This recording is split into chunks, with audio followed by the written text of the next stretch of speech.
गजाननं भूतगणादिसेवितं कपितजम्बुफलचारुभक्षणम् उमासुतं शोकविनाशकारकं नमामि विघ्नेश्वरपादपङ्कजं।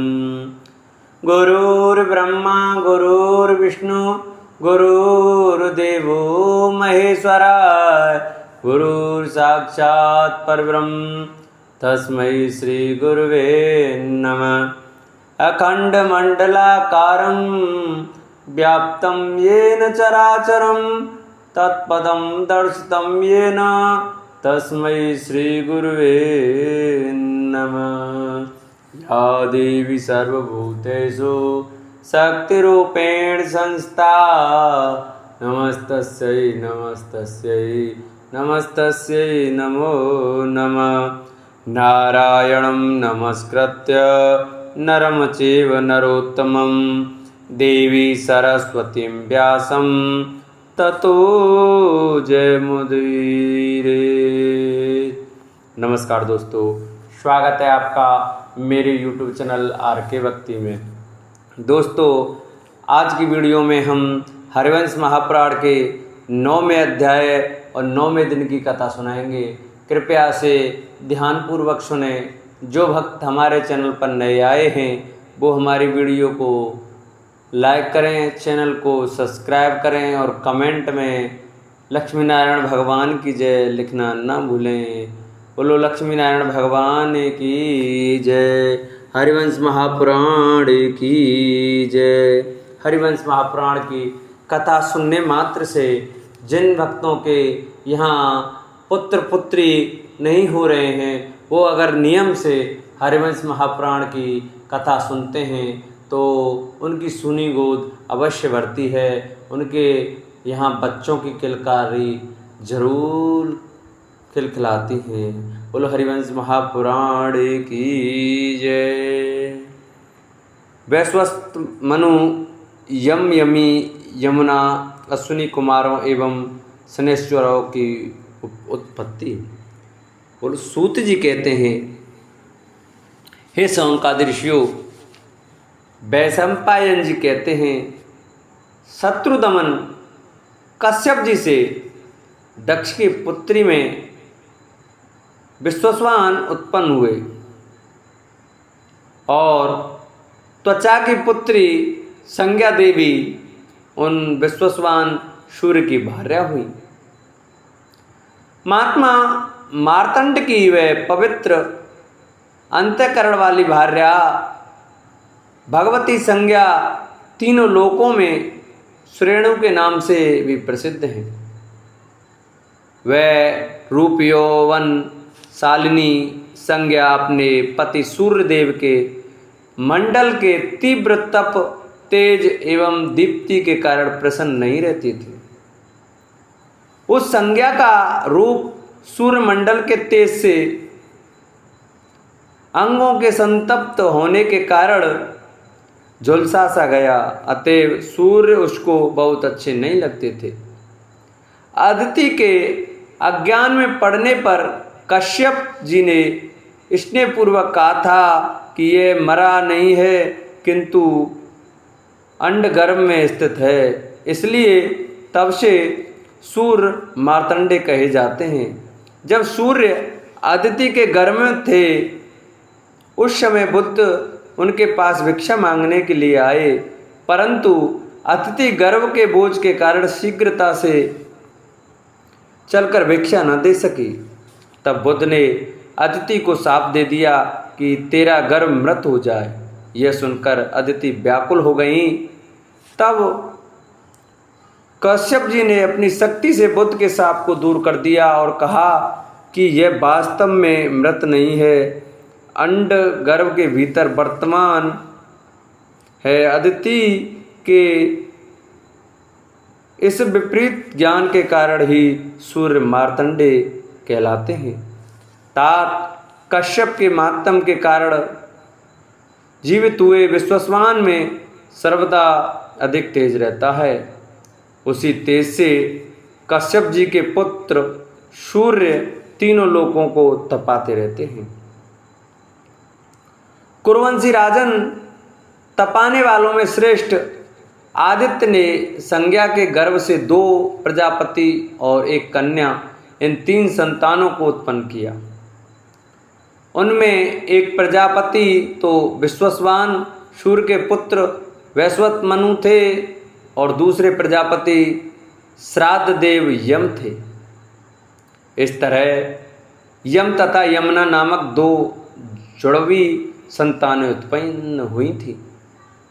तदंतर संज्ञा ने सूर्य के कठिनता से सहने योग्य तेजस्वी रूप को देखकर उनके तेज को न सह सकने के कारण अपनी छाया को ही अपने समान नाम और रूप वाली बनाकर तैयार कर दिया। वह मायामयी संज्ञा की छाया से उत्पन्न हुई थी। नरेश्वर वह छाया संज्ञा को प्रणाम कर हाथ जोड़कर बोली, शुचिस्मिते, बताओ मुझे क्या करना चाहिए। श्रेष्ठ अंगों वाली मैं तुम्हारी आज्ञा का पालन करूंगी, तुम मुझे आज्ञा दो। संज्ञा ने कहा, तुम्हारा कल्याण हो, मैं अब अपने पिता के घर जा रही हूँ। तुम मेरे इस घर में शांत होकर रहो। मेरे ये 2 पुत्र हैं और यह एक सुमध्या सुंदर कट वाली कन्या है। इनका तू ध्यान रखना और इस शिष्य को भगवान सूर्य से कभी न बतलाना। छाया ने कहा, देवी, मेरे बाल पकड़े जाने तथा साप देने की नौबत आने के पूर्व मैं यह बात किसी प्रकार भी न कहूँगी। आप सुखपूर्वक अपने पिता के यहाँ जाएं। वैशंपायन जी कहते हैं, अपने समान नाम रूप वाली छाया को आज्ञा देकर और उससे तथास्तु कहे जाने पर वह तपस्विनी लज्जित सी होती हुई अपने पिता त्वष्टा के यहाँ चली गई। पिता के पास पहुँचने पर उसके पिता ने उसे बड़े जोरों से डांटा तथा उससे बार बार पति के पास ही जाने के लिए कहा। तब निंदित कर्मों से सदा दूर रहने वाली वह संज्ञा अपने रूप को बदलकर घोड़ी का रूप धारण करके उत्तर कुरु के देशों में जाकर घास चरने लगी। उस दूसरी संज्ञा को भी संज्ञा ही समझते हुए सूर्य देवता ने उसके गर्भ से अपने ही समान पुत्र उत्पन्न किया। तात ये अपने बड़े भाई मनु के समान वर्ण तथा शक्ति वाले थे, अतएव सावण कहलाए। वे ही मनु हुए जिनका नाम सावण मनु है। उस छाया से जो दूसरा पुत्र उत्पन्न हुआ उनको तुम शनिश्चर समझो। वह पार्थिवी संज्ञा अपने पुत्र से तो अधिक स्नेह करती थी, परंतु वैसा स्नेह उसने पहले की संतान उसे नहीं करती थी। मनु ने तो इस बात को सह लिया, परंतु यम इसे न सह सके। वे वैश्वस्त यम बाल स्वभाव एवं रोष के कारण तथा होनहार भाभी के वशीभूत हो संज्ञा को पैर दिखाकर डांटने लगे। राजन, इस पर सावर्ण की माता ने अति दुखित हो कोप में भरकर उन्हें शाप दिया कि तुम्हारा यह चरण गिर जाए। छाया संज्ञा के उस वाक्य से पीड़ित और शाप के भय से अत्यंत व्याकुल होकर यम ने हाथ जोड़कर पिता से वह सब बात कह दी। वे पिता से बोले, मुझे शाप न लगे।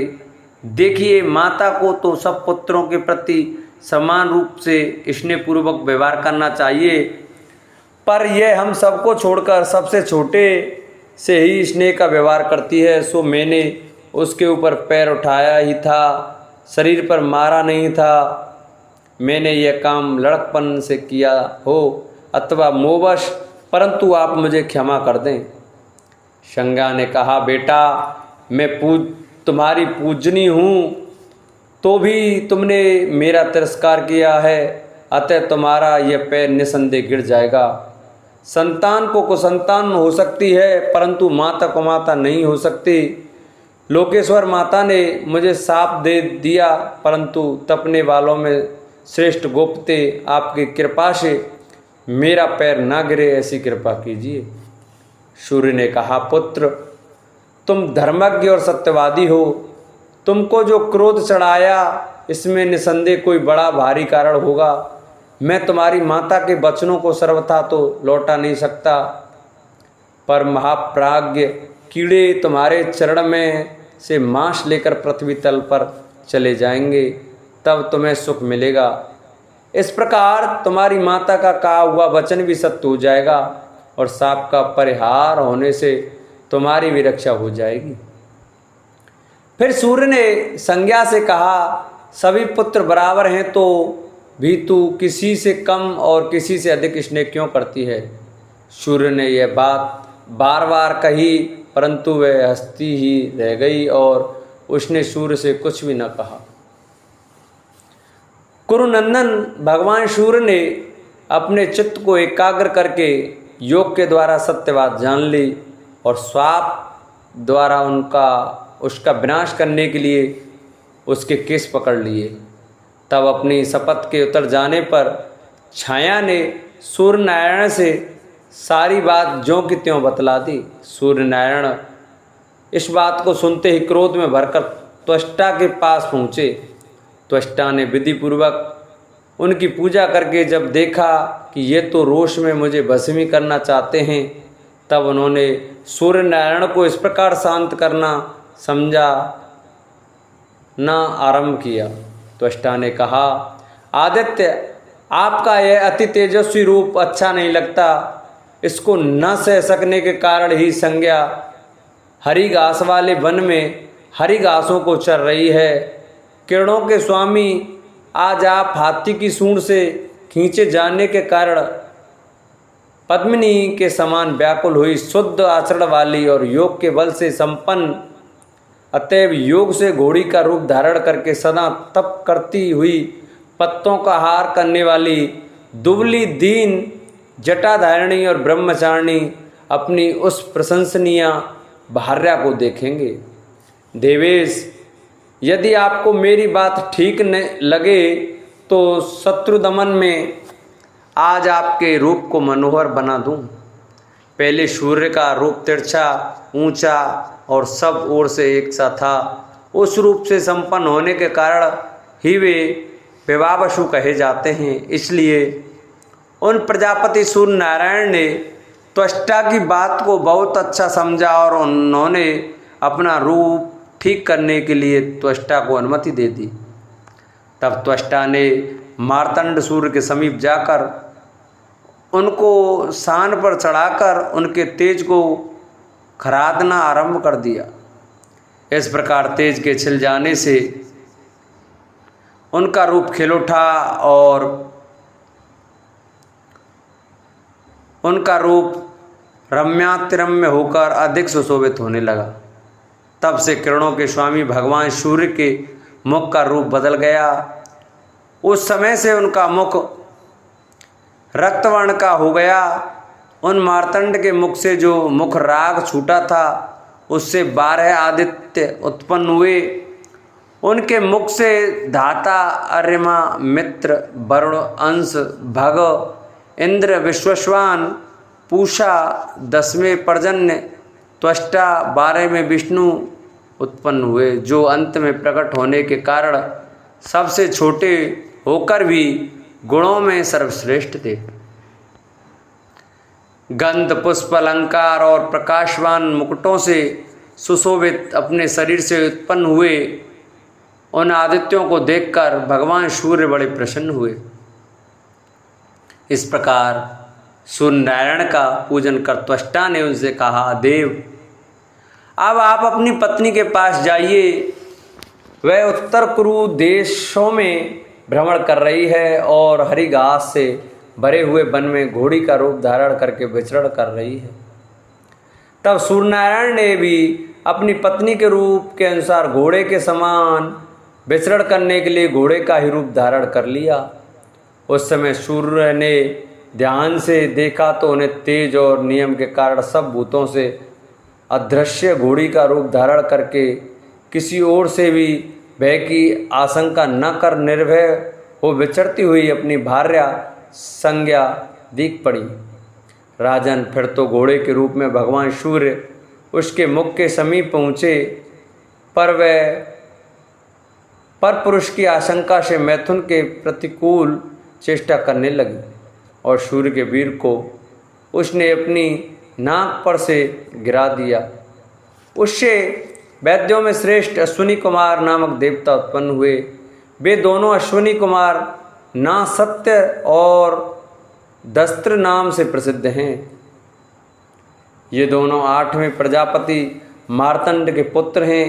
इन्हें सूर्य भगवान ने अश्वारूपा संज्ञा के गर्भ से उत्पन्न किया था। तदंतर सूर्य ने उसे अपने मनोहर रूप में दर्शन दिया। जन्मेजय तब वह स्वामी को देखकर बड़ी संतुष्ट हुई। इधर यम अपने उस कर्म से मन ही मन बड़े दुखित रहते थे। अतः वे अपने धर्मराजत्व के अनुरूप ही धर्मयुक्त आचरण से प्रजाओं को प्रसन्न रखने लगे। उस श्रेष्ठ कर्म के कारण उन महाकांतिमान धर्मराज को पितरों का आधिपत्य और लोकपाल का पद मिला तथा वे तपस्या के धनी प्रजापति सावण मनु हुए। वे सर्वसमर्थ सावण भविष्य के 8वें मनवंतर के मनु होंगे। वे आज भी सुमेरु पर्वत के शिखर पर घोर तप कर रहे हैं। इनके भाई शनेश्वर ग्रह बन गए और जिनका नासत्यों का वर्णन किया है वे स्वर्ग के वैद्य बन गए। वे उपासना करने वाले के घोड़ों को शांति देते हैं। उसी तेज की छीलन से त्वष्टा ने विष्णु भगवान का सुदर्शन चक्र बनाया था। वह दानवों के अंत करने की इच्छा से बनाया गया चक्र युद्ध में किसी प्रकार भी व्यर्थ नहीं जाता। उन दोनों में छोटी जो यमी नाम की यशस्विनी कन्या थी, वह नदियों में श्रेष्ठ लोगों को पवित्र करने वाली यमुना हुई। मनु संसार में मनु कहलाते हैं और सावण भी कहलाते हैं। उनके दूसरे पुत्र और मनु के भ्राता जो शनेश्वर हैं, उन्होंने सब लोगों से पूजित ग्रह का पद प्राप्त किया। जो मनुष्य देवताओं के जन्म की इस कथा को सुनता है अथवा मन में धारण करता है, वह आपत्तियों से छूट जाता है और बड़ा भारी यश पाता है। इस प्रकार श्री हरिवंश महापुराण के अंतर्गत हरिवंश पर में वैश्वस्त मनु आदि की उत्पत्ति विषयक नामक 9वां अध्याय पूर्ण हुआ। बोले हरिवंश महापुराण की जय। जिन भक्तों को हमारी कथा अच्छी लगी हो वो हमारी कथा को ज़्यादा से ज़्यादा शेयर करें, जिससे और भी माताएं बहनें हमारी कथा सुन सकें और अपने को खाली कोख को भर सकें, जिससे कि उनके भी पुत्र और पुत्री की प्राप्ति हो सके। क्योंकि हरिवंश महापुराण एक ऐसी कथा है जिसके श्रवण करने से पुत्र की प्राप्ति अवश्य होती है। जो नियम से इस कथा को सुनते हैं उनकी गोद जरूर भरती है। बोलो हरिवंश महापुराण की जय। जिन भक्तों को हमारी कथा अच्छी लगी हो वो हमारी कथा को ज़्यादा से ज़्यादा शेयर करें, चैनल को सब्सक्राइब करें, वीडियो को लाइक करें और कमेंट में हरिवंश महापुराण की जय, विष्णु भगवान की जय अवश्य लिखें।